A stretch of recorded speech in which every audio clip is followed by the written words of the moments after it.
let's go ahead and get started. Thanks for coming. We're excited to, this is our first speaker in the Visiting Scholar series for students. Andreas Leibbrandt is going to speak. Did I say that right? You did, yeah. Oh, wow. Surprisingly, I said that right. And he's going to speak about some different empirical methods. So with that, I'll let you take it away. Thanks for inviting me. This is exciting. I've heard a lot about you guys, actually. So I asked Olga to tell me a little bit about your background, the average student BYU. And I heard that you undergo a very thorough program, very rigorous, lots of econometrics, so really strong foundation. So I thought when Olga invited me, what can I give you, right? Because I think you're pretty strong in this area as well. So I thought about today doing something different. Probably a very unusual student lecture for you guys. I don't have any slides. I'm not a fan of PowerPoint anyways. So all I have literally is on this paper and some ideas around this, which I hope are useful for you. So as mentioned, I'll talk a little bit about empirical methods in economics, and in particular experimental methods in economics, and why you should care about this, how you can use them, and then I will particularly focus on the complementarities between different methods. Yeah. So if you think back in the history of economics and the use of empirics in economics, and that's for the big chunk of history in economics, economists have used data that's available and beat them up to get at causality. Yeah, it could be data on oil pricing, could be data on sales, could be anything that you get a hand on. Starting from the 70s and 80s, there was this small fraction of weird people. They considered themselves economists, but they were really at the fringe of economics. These were the experimental economists, people around Vernon Smith and others who have won Nobel Prizes later on. And they have used a different tool to generate knowledge and to get insight in economics. These were laboratory experiments in a very abstract form. So what Adam Smith and his crew were about trying to understand the supply and demand curves. Now you recall probably back in the days your first lecture, supply and demand. Supply and demand, you're like, what did I get myself into here? And when I started studying economics, one of the frustrating things I realized was that, where's the foundation for these curves? How do I know how they look like? So it was an appealing idea, but the empirical evidence is very difficult to identify. And that was one of the things that Vernon Smith and his crew were concerned about, and then they did very simple laboratory experiments where they put people like you in a laboratory and have them make choices in auctions where you can buy and sell stuff. Yeah.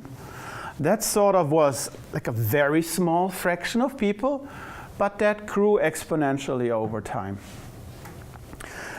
Then, let's say in the 90s around people, it got so influential that it appeared in the best journals.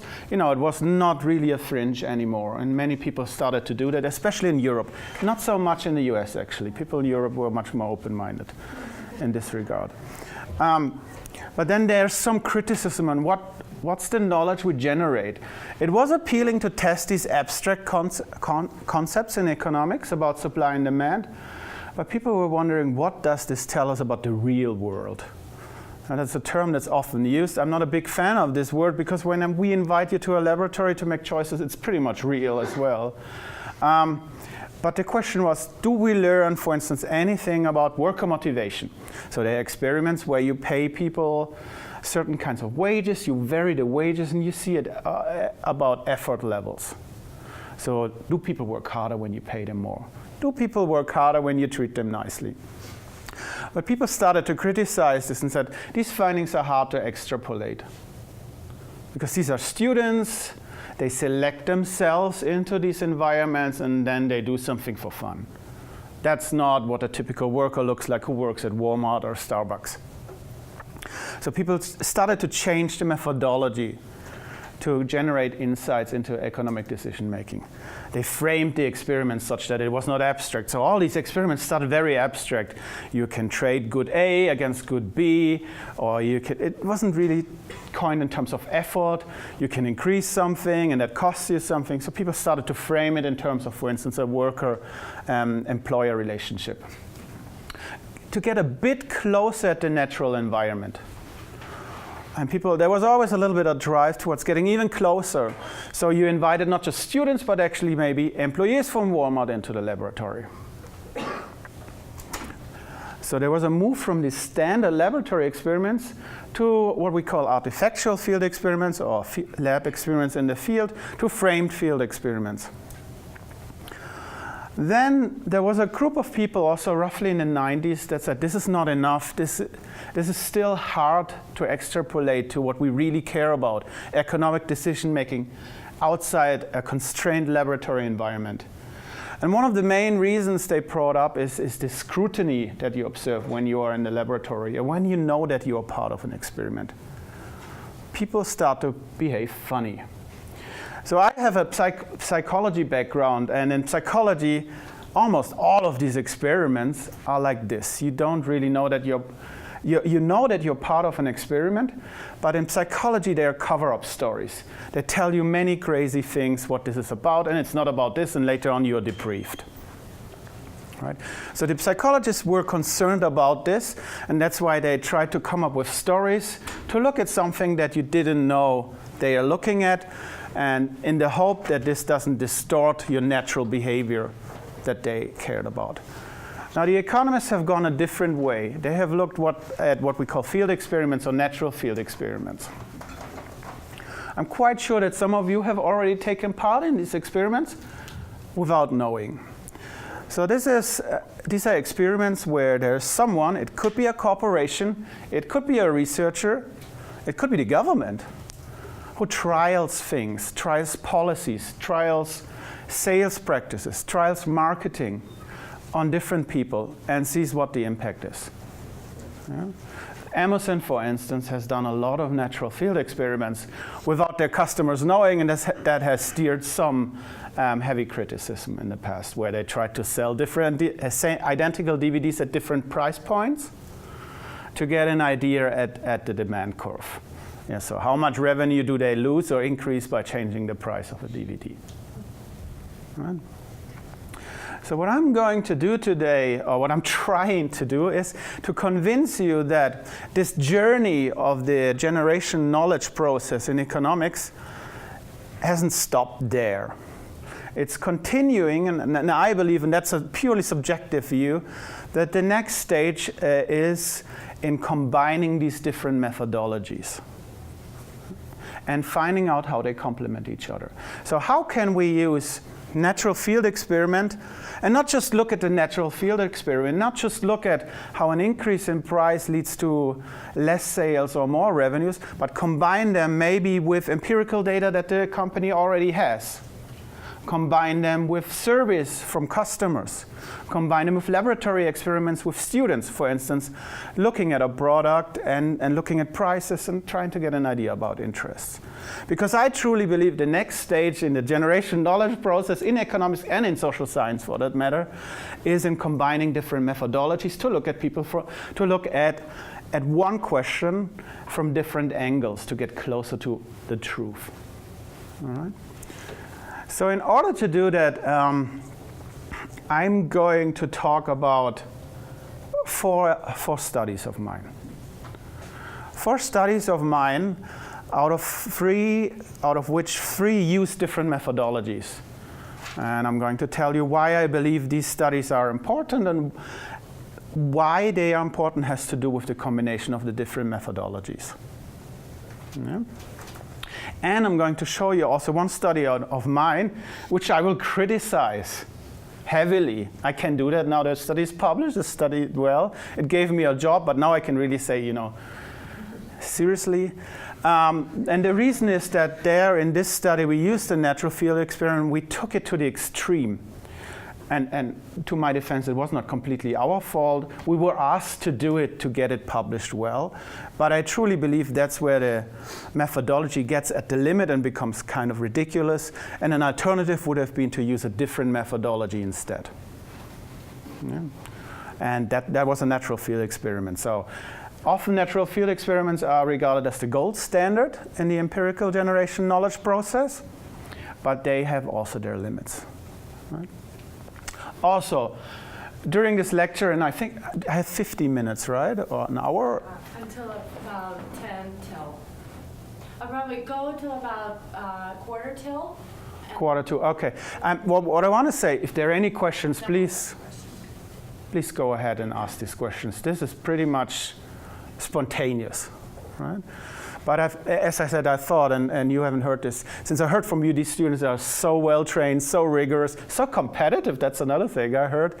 I tried to come up with something complementary, something that your average BYU professor probably hasn't taught you here. Okay. So let's talk about some of these studies. Let's talk about a first study. So that's where I was basically at your stage, maybe 1-2 years later on, and I decided to do a PhD in economics. Great choice, by the way. If you love economics, that's a great thing to do a PhD.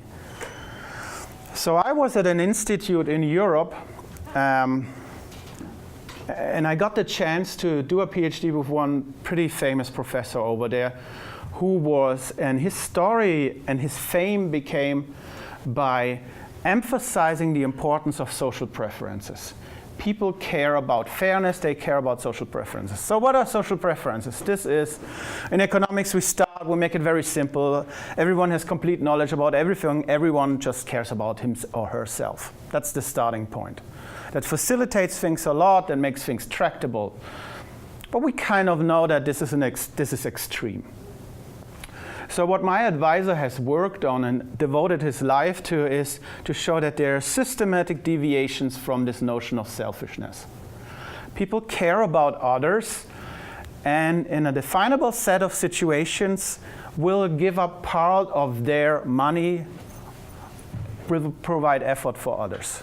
And this is what we usually term as social preferences. There are different kinds of social preferences. It could be that you really care about everyone getting about the same amount of money. There could be also social preferences that sound very social. They are social, but they're actually something different, something that you could capture with envy. You also care about getting less than someone, and that makes you do things that you normally wouldn't do. Maybe you're sabotaging someone else. You're hurting someone else in order to become equal. Anyway, so this became very prominent in the field of economics. There was like this 2% of people in economics who suddenly got a lot of influence in economics and showing tons and tons of laboratory experiments in public goods games, in all sorts of gift exchange games. And I'm going to talk about one gift exchange game and tell you later what this is, that people voluntarily give up money. So if you go to the laboratory and I tell you get $10, someone else gets $5, do you want to share a little bit? There's a significant fraction of people who give a little bit to the others. And models were built around that. But then it was pretty clear that a lot of the economists were wondering, so where's this taking us? Look, when I go on the street and I see a beggar on the street, I'm not giving half of the content of my money to this beggar usually. This is ridiculous, what we see in the lab. We cannot extrapolate this.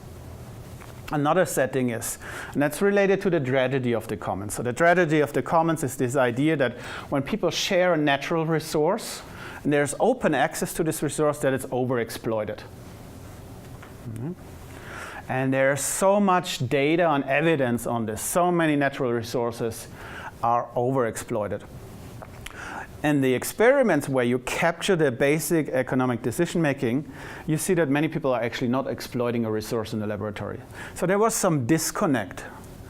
And the question was, what is it that these experiments in the laboratory actually tell us about the real world? And using just one methodology, just the laboratory in itself, was not enough to convince a large part of researchers and also of, for instance, my parents. They're like, okay, this is weird what you do there in a laboratory, but this doesn't really matter when I'm going on the street, or how much money do I donate to charities? I'm not donating tons of money, maybe a little bit, right? But not so much. So the first piece of research that I did was considering the tragedy of the commons more closely. So the typical example for the tragedy of the commons is a small lake, and there are lots of fishermen, and they are fishing like crazy, right? And one day the lake is depleted. There are no fish anymore. Knowing from my wife, who has worked in biology and with fishermen, she told me, it's not that simple,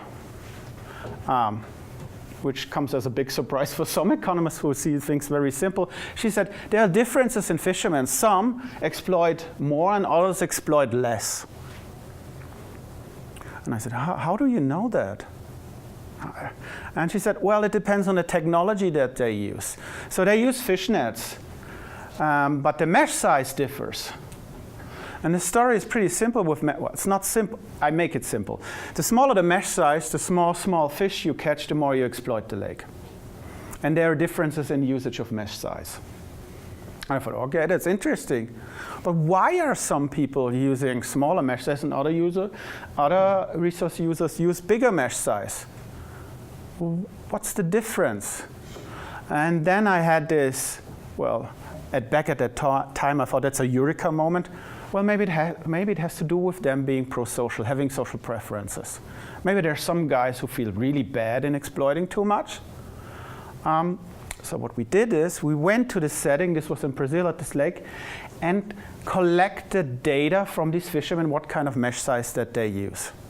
Yeah, so we have a large set of fishermen, we know what mesh size they use, we went to their houses, we looked at them, we measured them. They were thinking like, what's going on here?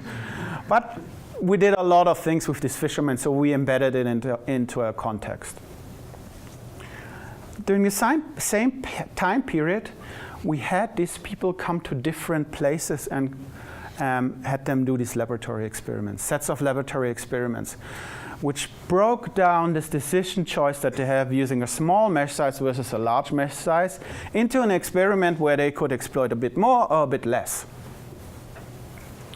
At the same time, we looked at their level of impatience, because we believed, and that's also suggested in the earlier literature, that the more impatient you are, the more you exploit. Okay? Literally speaking, I'm too impatient to wait for this fish to grow. I want to get it now. So we had two sets of experiments, one capturing these social preferences, and another one capturing impatience. The impatience measure was quite fun. So we invited these fishermen, and we gave them, so in Brazil you have these little chocolate balls, extremely delicious, very expensive. They love it, right? Absolutely love it. They cannot afford this, no way. So we put two on the table and told them, you can have them now, or you wait until the experiment is over, then we give you one more. That was the impatience measure. These two measures, the impatience measure and the prosocial measure, were correlated with their empirical data, that is with the mesh size. And by doing that, we found a relationship between these measures. People who were impatient, who took these two chocolate balls, used smaller mesh sizes than those fishermen who waited. They used larger mesh sizes. At the same time, we found that people who exploited resources less in the laboratory used also bigger mesh sizes. Here, by combining these methodologies, the empirical data and the laboratory data, we could find two mechanisms related to explain variance in resource exploitation, being a level of social preferences and impatience. This was something we would have never known without using this additional methodology. It could have been that it's all about social preferences that explains the variance in resource exploitation in the field. It could be all impatience. It could be both, or it could be something else. There are many other reasons, right? Settings are complicated. Maybe some people don't have access to some kinds of fishnets. Some people have no clue what differences makes. Other people may have just inherited the fishnets, right? But by using this additional methodology, we got a bit closer to the understanding of why people overexploit more than other people. And that has helped us in this context with additional environmental programs that we offered. Yeah. So that's a first piece of evidence that convinced me in the importance of combining data sets that exist and data sets that you can generate. That was a starting point. And it was one of the first studies comparing this empirical data that's available to laboratory data directly using the same set of individuals. Right. In addition to being able to better understand resource exploitation, it has also validated the laboratory measure as a sort of a decent predictor for field behavior. Right. That was the first study that I wanted to talk about. So after crowing about my own research, I'm now going to criticize another study of mine. And that was the study I've spent most time on of all of my studies, like literally years. Right? Absolutely ridiculous investment, but paid off. So economics is funny, right? If you stay in academia, you're so focused on one piece, you work so hard on it, and it can pay off, but it's a risky gamble. Right? So I'm not saying most people of your teachers are gamblers because they made it and were lucky, but it's a very high level of investment. And that's also, by the way, one of the problems with the methodology that I'm going to talk about now. These are natural field experiments. They are time-consuming and resource-consuming. I mean, don't get me wrong, going to Brazil and doing laboratory experiments with fishermen is pretty much the same, but natural field experiments are even more trickier. Right? So even though they are the gold standards, or regarded as the gold standard, this is subject to certain criteria because it's costly to do them, and many things can go wrong. So what did we do there? Completely different context. Yeah, no fishermen, not about resource exploitation. Had to do with sorting into employment. There is evidence from labor economics, and all of you know that there's gender gaps in labor market outcomes. Women earn significantly less than men, even controlling for all sorts of things. There are also multiple explanations for that. No. Then, about 15 years ago, the first laboratory experiments came up with a new explanation, potential explanation for this difference. They were looking at students, male and female students, in a laboratory environment and their willingness to compete against others. So you imagine you go to the laboratory and there's, let's say, a simple task, adding up numbers. And the only thing you have to choose is whether you want to compete against someone else or be paid a fixed wage for doing this task. If you compete, you can get more if you win, but you can also get less if you lose as compared to the fixed wage. So sort of a risky choice. What these laboratory experiments have shown is that there's a really significant gender difference in the willingness to compete, enter tournaments. This finding has been replicated multiple times and has made it into the literature as an additional potential explanation for differences in labor market outcomes. The bridge that they built there was, well, if it's really the case that women don't like to compete, they probably, in the laboratory, maybe they don't like to compete in a workplace environment as well. They don't want to compete against others to go up for promotion, to apply for a better paid job somewhere else. And that could explain why they take more time to advance in career, overrepresented in the lower levels of management, but underrepresented in higher levels of management. So it's sort of fit on the outside as a valid explanation. Yeah. So the research that I conducted and I'm talking about takes these findings in the laboratory to the field. Because many things are different in the laboratory than they are in the field. First, in the laboratory, you have students who signed up for an experiment. They are aware, they are observed, and maybe they get an idea what this is all about. So what we did is we conducted a large natural field experiment in the US, in 18 cities in the US, where we advertised jobs. So we created a company that employed some people, but before we employed those people, we randomized them, we treated them differently and wanted to see who applies and what is the propensity to apply given the environment that we tell them how it will be. So what were the environments? There was an environment where we told job seekers, here's a job and you have a fixed wage. And there was another environment where we told them, here's a job and this is a competitive wage. How much you earn will depend on your relative performance. Everything else was equal. So we posted these job advertisements. Many, many, many. People sent us their CV. Right? Then we gave them more information. Tons of information about the job, but we changed one thing. That is whether it's a fixed wage or a competitive wage with relative performance as a determinant. And that was randomly done with thousands of job seekers.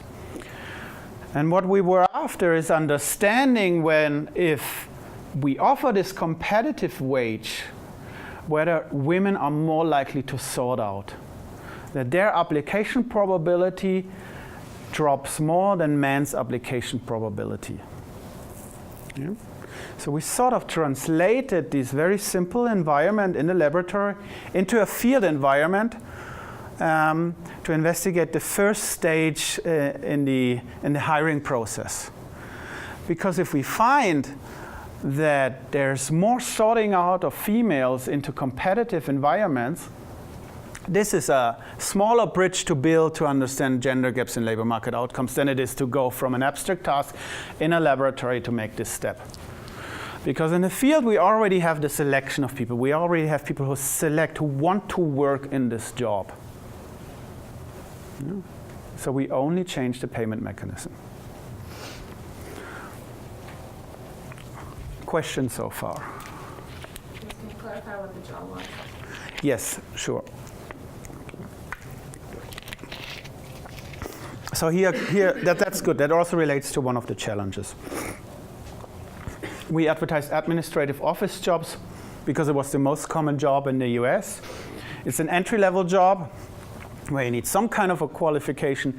It's a job where you have gender gaps in outcomes as well. Even in admin jobs, females earn significantly less than men. We chose this job also for logistical reasons, because we knew in order to understand what's going on there, we need a very large sample size. Many people who are interested in these jobs. Administrative office jobs is one of those jobs where we could get a large sample size. If we were looking for CEOs and other jobs, we would have a very small sample size. Actually, we did that, and we got 12 people applying. It's kind of hard to, you randomize 12 into 6 and 6, and to detect anything significant is well, it's not impossible, but it's sort of voodoo if you find something. So this was the job, which also tells you a little bit about the field experience and the limits of it, right? I mean, sometimes sample size is a big constraint. Whereas in the laboratory, you can invite more and more students. But in the field experiments, you sort of sometimes don't even know the sample size. And even if you know it, it's kind of hard. What did we observe? We did various treatments. I'm simplifying a lot here due to time constraints. But we observed that in the environment which is most competitive, where the largest part of the wage depended on relative performance, that indeed women are more likely to sort out than men are. So there was a gender gap in the application probability, and it was the biggest in this environment. So this was consistent with the laboratory evidence. Right? But we also observed that when the relative performance part was smaller, that it didn't really matter for the gender gap in applications. We also observed that when relative performance did not depend on individual relative performance, but on team relative performance, it also didn't lead to a bigger gender gap in application rates. So it's not like that women in our sample were generally less inclined to compete, but it really depended on the environment, and it was only in the environment where we have a high fraction of the wage depending on individual relative performance. So that was great. We were really happy with that.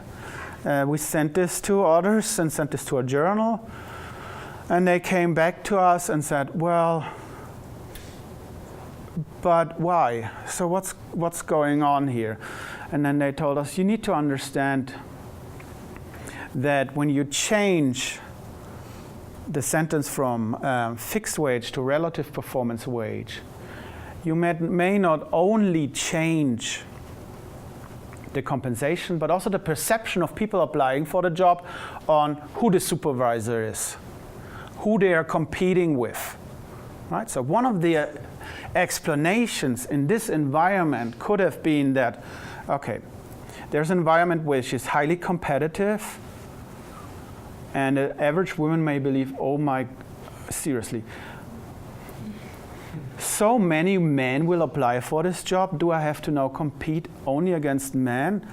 What kind of environment will this be? Do I really want to be in this environment? So we wouldn't know whether it's the competitive wage which is leading women to sort of this environment, or the perception around this environment. Will this be an environment with high testosterone levels that I rather avoid? So what they asked us to do is, do another natural field experiment where you give them information about who you're competing with, which gender the supervisor has. All right? So we thought, okay, so we have an administrative office job. Most administrative office jobs are advertised with a fixed wage. So we were already kind of going into an area which was sort of unusual. Relative performance wage, right? You get more money if you're better than someone else and less. Not the most common administrative office job. So the natural element in the natural field experiment sort of was already a bit shaky, to be honest. But now we had to not only make this statement, but we also had to say, and by the way, you're competing with a man or a woman randomly. That was pretty odd, right? I tried to look for other job advertisements which were similar like this, but no, don't find this. So why is that a problem? It's a problem first because people may realize that several problems. One, they may realize this is an experiment, right? A few people, I believe, have realized this. So we got, of course, a lot of contact with these people, and some people asked about, we had 9,000 people in total in the sample, and about 20 people asked, like, what's going on here? This is really weird. And one person even called up the dean of the university and was like, I don't understand. So that's a problem. The other problem, of course, is that although we use a legitimate institution to back up this job, people may think this is just a very weird place, right? And what we want to do with the natural field experiment, we don't want to investigate behavior in a weird place. You could call the lab a weird place. You want to study behavior in a natural place, in a common place. Anyways, we did that, right, to satisfy the reviewers, and we found it didn't matter really, right? So we took this environment where there was the largest gender gap in application rates. We varied the gender of the supervisor. By the way, we were not that blunt in saying your supervisor is male or female. We just signed off with a male name and a female name as the one looking through the applications. But nevertheless, it didn't matter, right? So we could address this concern. But I think that's one of the limits of the natural field experiments. The strength is a limit. The strength is the naturalness. But in order to get sometimes close to the mechanism, to understand the reasons for the behavior, we compromise on the naturalness. So the question is, how much do we want to compromise? Right? And where's the point where a different methodology would have been the better choice? Yeah? So the next study I'm going to talk about, it's a wild ride from fishermen in Brazil to administrative office jobs in the US. So I'm going to stay a bit closer in this first study to this world, where we use a similar setup, a similar natural field experiment. And it's a study that I'm actually going to present here tomorrow. So it's very recent, so I'm not going to talk badly about it because I'm still very excited about it. So here we look at sorting into employment again, but we wanted to understand the impact of equal opportunity employer statements. So I guess most of you have seen those. So in the US they are pretty common. I don't know how it is in Utah, but in some states they are mandatory almost for some contractors. Federal contractors have to use them in their job advertisements, just saying that everyone has equal chance to get an employment regardless of race, gender, age, disabilities. And presumably these statements were inserted or made mandatory or highly recommended to address discrimination, perceived discrimination in the hiring process. Now when you look across job advertisements in the States, some use it, some don't use it. There are different versions of it. Right? And we wanted to understand, what do these statements do? Do they have any impact? Do they help address discrimination, perceived discrimination of minorities? So we used the same setup. We posted job advertisements on an online job board for a different administrative office job. People signaled their interest by sending their CV. Then we gave them again more information, but instead of changing the payment scheme, the payment scheme constant, but we randomly inserted the statement. That is 50% saw a statement, 50% didn't see a statement. And we looked at the conditional application rate depending on whether there was a statement or not. Yeah, so that's the interaction between the statement and the minority category that we care about in this setting, which was non-whites. So we particularly focused on African Americans and Hispanic Americans. Our hypothesis was that most likely, and if at all, this statement will have no impact. I mean, this is just, first, it could be regarded as cheap talk. It's cheap to insert such a statement, right? I mean, it's just two sentences, one sentence. Second, people will overlook it probably. Third, they are already exposed to it. So our standard hypothesis was that if at all, we should observe a mild positive impact on application rates from non-whites. And we expected it to have no impact on whites because they're already a majority and they are probably not deterred by that. However, there are quite a lot of possible mechanisms why these statements may backfire. Yeah.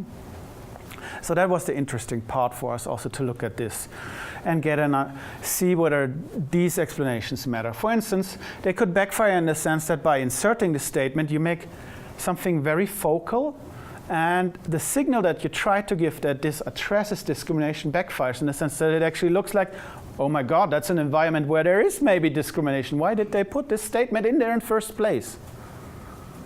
This is risky. I'm not applying for this job. Why did they make such a big deal out of that, inserting the statement? Right, so that's just one of these potential reasons why they could backfire. So we did this experiment with 2,500 people, and 2,500 people signaled their interest. And what we observed is that there is overall a marginal negative impact of the statements on applicants. Yeah, so when the statement was inserted, there were somewhat less people applying for the job. If we look closer at who these people are, you should get really concerned, because first, if we split the sample up into whites and non-whites, we see no significant impact on the whites. So the statement doesn't really matter; they don't care.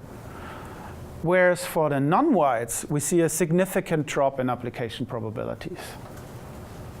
So it's sort of the opposite what you wanted to achieve with these statements from a policy-making perspective, and sort of. Well, not sort of. It's the opposite of our standard hypothesis that we formulated. So we dig deeper into this. And what we then observe is that the negative impact of this statement on application likelihoods is most pronounced among educated, non-white job seekers. These are the job seekers that we really want to attract to a job, right? So whenever you look at sorting into jobs, you not only care about all the thousands of people who apply for a job, you care about those who are qualified for the job. And this job, we expected them to have at least a high school degree. Right, so the impact was strongest on non-white educated job seekers. Now, also in this study, we placed these job advertisements in different cities in the US, and we did this strategically. So we had 10 cities. 5 cities with a clear white majority population, and 5 cities with a more mixed racial distribution. What we observe is that this negative impact of this statement is only but strongly pronounced in cities with white majority populations. So in cities like Denver, what did we have? Seattle. In these cities where there's a clear white majority population, this statement causes non-educated non-whites to drop out of the application process. Okay. We thought, wow, this is, I mean, amazing is the wrong word, right? But this is stunning. But what's going on? Now where we are at this stage, and where you can imagine other people wondering about the mechanism. Why is it the case that educated non-whites drop out in cities with white majority populations? And the experiment, as it was designed, cannot tell you. I mean, it stops there. So we could have gone on, tried to conduct another natural field experiment to get closer at the mechanism. But even that would have been very complicated, and we would have to flex even more into a very artificial environment to get at this. So we chose a different methodology.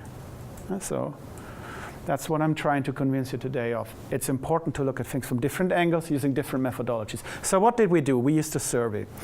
So a year after we conducted these experiments, we went to the same place where we advertised the jobs, but we advertised a paid labor market survey for people interested in these jobs.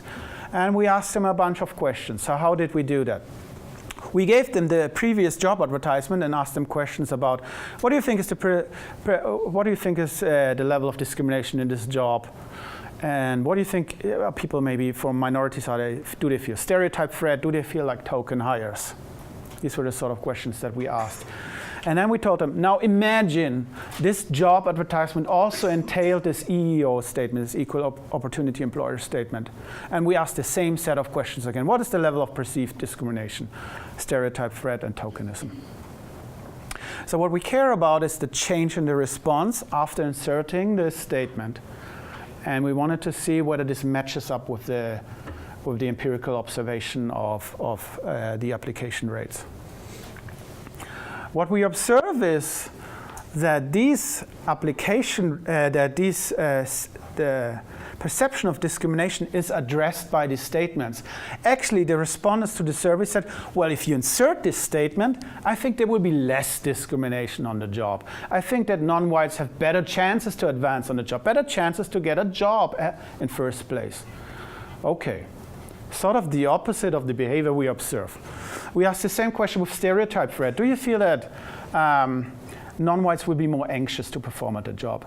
Seems like the statement is doing really well because it addresses this anxiety. Is that when you insert this statement, the people believe that there will be less anxiety.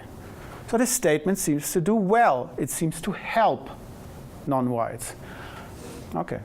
But the final question is really what sheds light on the pattern of application rates. That's the question is, what do you believe is, will people be considered as token hires for this job? Now, here's the difference. When you insert this statement, the probability goes up really strongly. So apparently this statement makes people believe they are token hires for this job. And this perception is only in cities with white majority populations. So in these cities where we have the massive dropout of non-educated non-whites to apply, in these cities the perception is really strong that the statement signals tokenism. So by combining these different methodologies, the survey with the natural field experiment, we were able not just to get an empirical measure on what's going on and how severe the problem might be, but we get also an idea of the underlying mechanism. Again, combining these two things is giving us more information than using twice the same methodology. It's the complementarity in empirical approaches which helps us to better understand what's going on. Now, Olga, do you want me to talk a bit more about another study or open up for questions? Will have to Oh, they have to go? to the class. All right. Is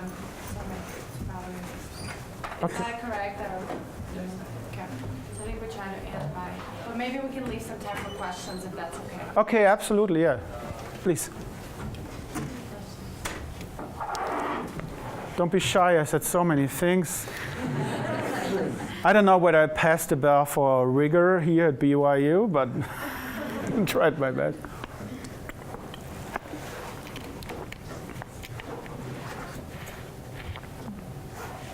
Just for the job experiment, they would send the resume, you would send them more information, and then you have them go and apply somewhere? Yeah. They actually filled out. So that was your response? Or Yes. That was the outcome? Yes. And then from there, how did you handle that? So just to make clear, These were real jobs, right? yeah, these were real jobs. We employed some few people because otherwise it would be ethically sort of in a very dark gray area. So we had that. We didn't look at those people because the sample size was too small, and hiring those people is not cheap. Right? We hired in the first experiment 10 administrative office assistants on a temporary basis. This was expensive. What was really expensive, though, was not this. So that's another challenge with natural field experiments. I skipped over that, but identifying who's a man and who's a woman is not easy, right? Identifying who's white and non-white is not easy. We can't ask this, the applicants. No, we cannot ask this. This is not right, and sometimes even not legally permitted. So what we had to do is, with gender, it was a bit easier because we got statistical data on names and their likelihood for it to be a male name and a female name. And there are some names which are really in the middle, but the vast majority is pretty clear. So we get a fairly good estimate on gender, but with race, you can use names as well, but it's really messy. So what we had to do is we engaged a lot of RAs to use the information that we have in the CV to look these people up on social networking sites. Right. Okay, that's step one. For identifying African Americans and whites, not that difficult. But Latinos, difficult, right? So when you do that, you get a noisy measure of ethnicity and race, and that bites you because it makes it harder to identify effects. All right, so we are pretty So whatever we observe is probably an underestimate of the truth. But the setting, yeah, go ahead. In the survey, can you ask if their race or their gender? No, so we can't. I know that some employers do this, but it's sort of unusual at the very first stage. Now, I'm not an expert. When we did it, I thought it's not legally permitted, and we asked some people, and they said, don't do it. There are several reasons with doing it. First, it's kind of unusual sometimes, especially if you ask few questions. If you ask a lot of questions, you will not have a lot of applications. That's another problem. So if you ask few questions, very focused. The other thing is also that those companies who do ask this question, they have a significant fraction of people who do not disclose. Right? So even if you ask this, you can't force them to answer it. Or there's often a category not disclosing. So what are you going to do with this? Yeah.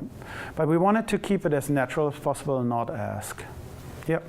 Even though it's a natural experiment, do you tell people after the experiment that they were part of an experiment? Or do you just... We don't disclose. Good job? Yeah, that's exactly right. Yeah. Yeah. So, yes. So usually you don't do this in economics and natural field experiments, that you debrief people afterwards, because it's a good question. So some people may get upset afterwards, right? And they were not upset before. So think about this from a social welfare maximizing point. Probably better not to tell them. And anyways, it's not that uncommon, because many companies do these kinds of experiments with you, and none is debriefing you also. Can there be a benefit to telling them? So if you say this is an experiment, what's your take on it now? Would that, you feel like, give maybe a different viewpoint? Or is that just something that people don't usually do? We don't usually do this in natural field experiments. In all other kinds of experiments, what we usually do is we tell them, if you're interested to hear more, feel free to come to my office. We'll send you the report of what we've written up. Right? And what we find, of course, will be publicly available as well. So these studies I talked about, the first study, was a lot in the media. You can read up on it. And the other study, I just talked about the statements that will be soon also in the media, I expect. Yeah. Please join me in thanking Andreas. I know there are a couple other questions. If you guys want to come up and ask those, that would be great. Thank you so much.